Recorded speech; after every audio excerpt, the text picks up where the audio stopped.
তো গাইস এখন আমরা আছি উদয়পুর বিচে দীঘাতে।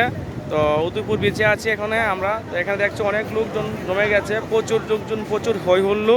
তো পাশে দেখছো এখানে আছে বিচেরও তোমার ড্রেসগুলো পেয়ে যাবে, যারা যারা যদি মনে করে ড্রেস আনোনি এখানে এসে ড্রেসগুলো পেয়ে যাবে। কত দাম আমি জিজ্ঞেস করে নিই। আর এখানে তোমরা চাইলে বুট চলতে পারবে, স্পিড বুটগুলো আছে।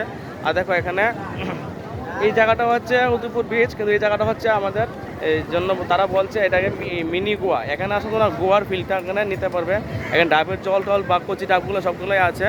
তো দেখো তোমাদের ঘুরে দেখাচ্ছি এটা। আর সমুদ্রের যে ঢেউটা এটা তোমাদের যেগুলো দেখাচ্ছি, দেখো কি সমুদ্র, একদম অসাধারণ দৃশ্য একটা তোমার দেখা যাক। আমার পেছনে দেখতে পাচ্ছ তোমাদের সমুদ্র আছে। হ্যাঁ, হয়তো জলের আওয়াজে বুঝতে পারছো না, দেখো কতটা আওয়াজ জলের, প্রচণ্ড আওয়াজ হচ্ছে জলের। আর যে স্পিড দেখি বুঝতে পারছো, দেখো কতটা স্পিড। দেখো এই যে, ঠিক আছে, এই দেখো দূর কিছু দেখা যাবে না, সমুদ্র তো কিছু দেখার কোনো সাহস নেই, মানে কোনো তাকালেও তা দেখতে পারবে না। তোমাদের কেমন লাগলো অবশ্যই কমেন্টে জানাবে। আর এই একটা লাইক তো অবশ্যই কমেন্ট করবে, ঠিক আছে। চলো, আর দেখো এখানে কিন্তু আছে, দেখো ডাব, চাইলে ডাবও খেতে পারো, যে ডাব আছে, অনেকগুলো খাবার আছে, খেতে পারো চাইলে। এখানে প্রচুর লোকজন, প্রচুর হই হুল্লো হয়। চলো নেক্সট ভিডিও দেখো তোমাদেরকে।